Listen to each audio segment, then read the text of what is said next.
Bom dia, boa tarde, boa noite, investidores e demais pessoas interessadas em análise de empresas. Neste vídeo vou analisar a Lupatec, o ticker na B3 é Lupa3. Antes, uns recados rápidos. Deem uma olhada no meu blog, o link está aí na tela e também na descrição do vídeo. Sobre minha experiência profissional e acadêmica, está aí na tela. Se quiserem parar o vídeo para ler, está aí. Último recado rápido, os vídeos não recomendam compra ou venda de ativos financeiros. São estudos contábeis sobre a empresa e demonstram apenas a opinião do autor. O autor não se responsabiliza por eventuais prejuízos relativos a investimentos. Então, a Lupatec, o ticker é Lupa3, ela fez a IPO em 2006, ela tem sede em Nova Odessa, no interior de São Paulo, e endereço para correspondência na região da Faria Lima, lá na cidade de São Paulo. Eu começo destacando o quadro da apresentação de maio de 2024, em que a Lupatec compara a remuneração de seus executivos com pares do segmento, compara com outras empresas do segmento parecido com o dela. Parece que a empresa quer mostrar que não há abuso por parte de seus executivos com a remuneração. Eu não lembro de ter visto outra comparação de outras empresas destacando este aspecto. Então ela mostra aqui que a Lupatec, em comparação com outras empresas como Tupi, Randon, Marco Polo, Ioxp Maxion, Mills, Frasli, Taurus, Metal Leve, ela tem uma remuneração bem inferior, se for considerar por executivo, né? E parece interessante, né? Parece que se preocupa com isso, mas se a gente ver aqui, analisar os números, a remuneração dos administradores da Lupatec é bem alta se comparada à receita. Portanto, na apresentação de maio de 2024, acho que quiseram bancar os santinhos, mas não colou, pelo menos para mim. Achei estranho isso porque quem vê só a apresentação acha que a remuneração dos administradores da Lupatec não é alta. Mas é alta sim, porque sua receita líquida é pequena, de 35 milhões no primeiro trimestre de 2024. Então, pegando aqui a demonstração de resultado, em percentual sobre a receita, a gente vê aqui que a remuneração dos administradores, no quarto trimestre de 2023 era 10% em um trimestre, depois 3%, 4%, 5%, chegou a 6%. Em 2020 era 16%, porque a receita era bem baixa. E atualmente, aqui no último trimestre, está 2%. Né? Quer dizer, mesmo assim é alta, porque a empresa, a gente vai ver adiante, ela está com outras dificuldades. Então, essa apresentação aqui, o que ela fala aqui de remuneração, para mim, ela destaca um aspecto que para mim é errado. Né? A receita sobe, mas ainda é baixa, de 35 milhões, se comparada à dívida de 157 milhões. Então aqui o quadro da receita, a gente vê que sobe, né, mas uma receita baixa. E a dívida? Né? Aqui a receita, ativos e dívida. Os ativos são muito altos em relação à receita, né, que está bem baixa, e a dívida, né, muito superior à receita. Quer dizer, só de olhar esse gráfico que a gente vê que ele tem problema operacional, ativos altos, receita baixa, e a dívida muito alta em relação à receita. Então, já tem os problemas aí. E ela mal consegue fazer resultado operacional positivo, que é extremamente ruim, né? Porque o resultado operacional é antes do resultado financeiro, né? Então, a gente vê aqui que está sempre perto de zero ou negativo, né? Está começando a melhorar um pouco, mas ainda insuficiente. Composição acionária, a maioria das ações está aí no mercado, né? Tem esse fundo horário azul aí que tem 14,2% da empresa. A história da empresa é uma história ruim. Né? A Lupatec, depois que abriu o capital em 2006, deu passos muito maiores do que a perna, confessado pela empresa na apresentação de maio de 2024. Depois do IPO, ela se endividou demais, comprou equipamentos que estavam a preços altos na época.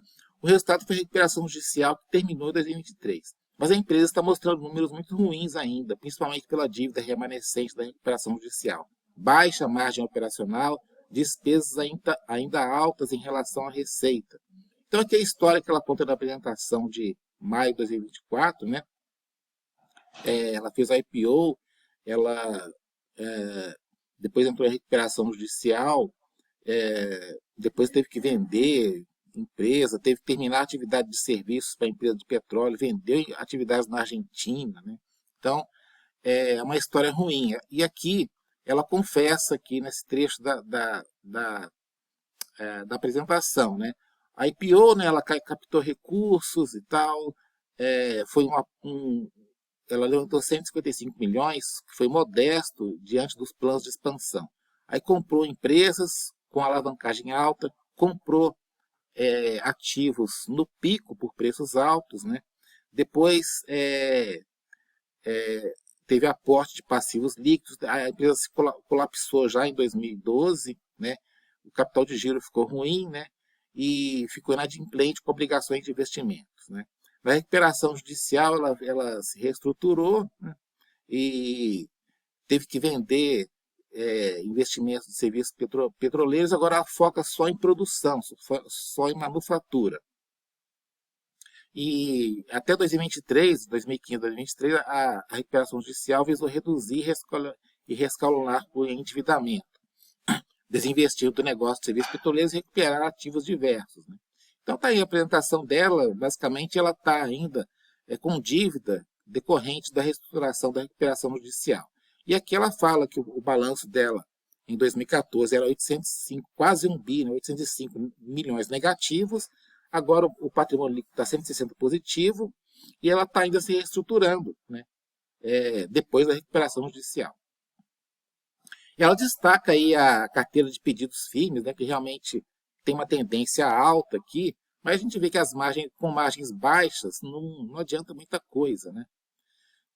E ela mostra que a atual carteira de pedidos deve ser transformada em receita na maior parte nos próximos 4 trimestres, né? Então ela já está projetando aqui uma receita interessante aí para os próximos trimestres. Mas com essa margem baixa não adianta muita coisa, né?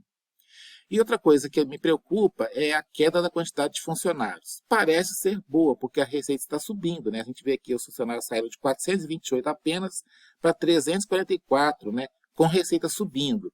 Mas, ao mesmo tempo, a queda de funcionários me deixa dúvidas sobre o aumento da receita.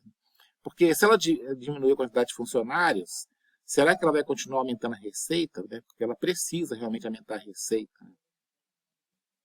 Ela luta contra os custos fixos, conforme ela mostra no release do primeiro trimestre de 2024. Né?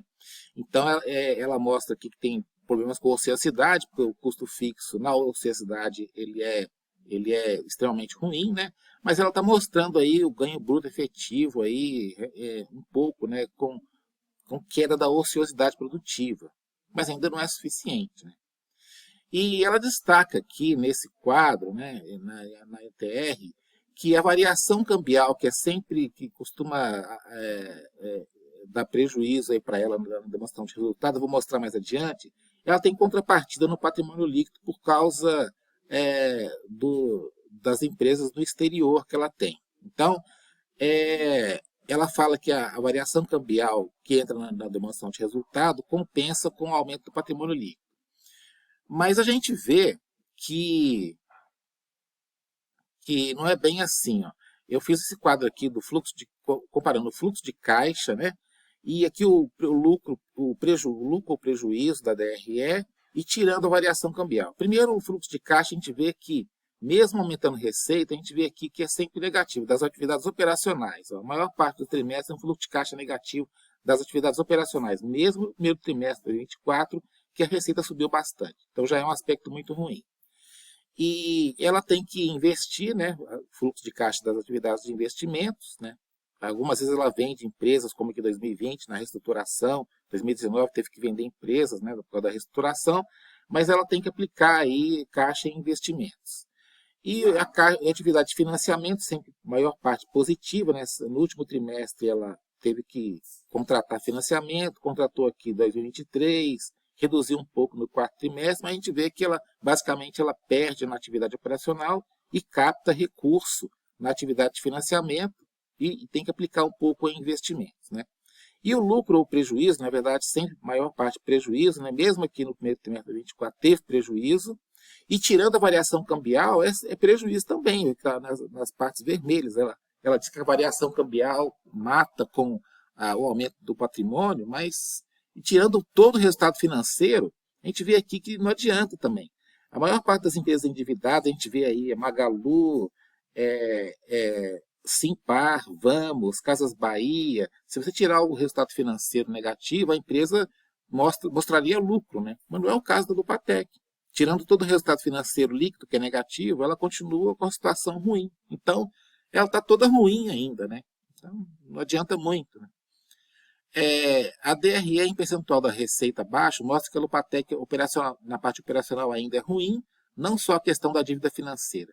Significa que a Lupatec tem dois desafios bem difíceis. A parte operacional, com margem bruta não tão alta, despesas administrativas e de vendas altas, incluindo a remuneração dos administradores, que é alta, né?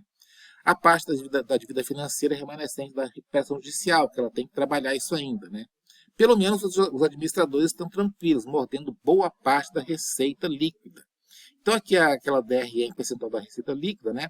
A gente vê aqui a margem bruta, ela pelo menos está tentando crescer um pouco, mas ainda é insuficiente, porque a gente vê aqui as despesas operacionais, ou receitas operacionais, 20%, 49%, 62%, muito altas ainda, né?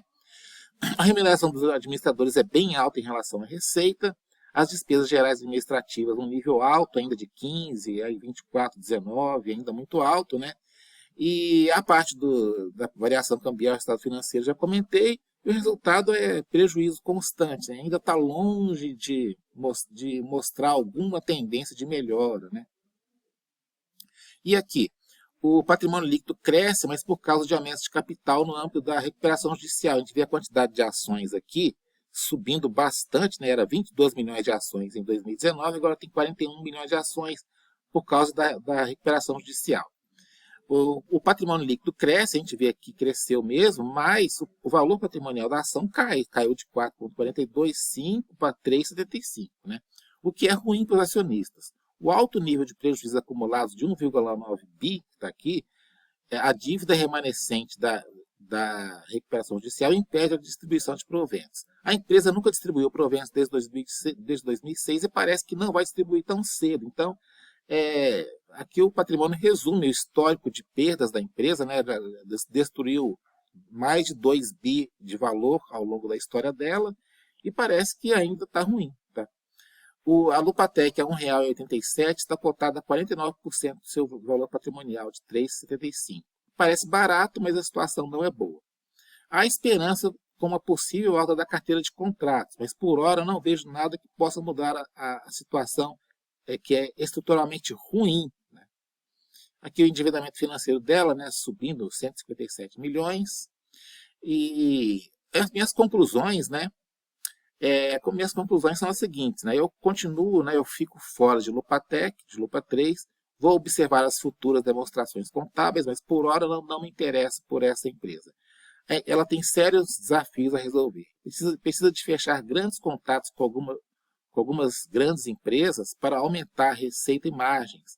Mas acho que isso teria que ser acompanhado de aumento de capital ou de empresas generosas que fizessem bons adiantamentos, que parece difícil. Então é isso aí, estou fora dessa empresa.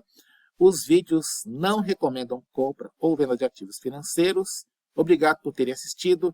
Curtam o vídeo, inscrevam-se no canal e divulguem para me incentivar a fazer mais análises.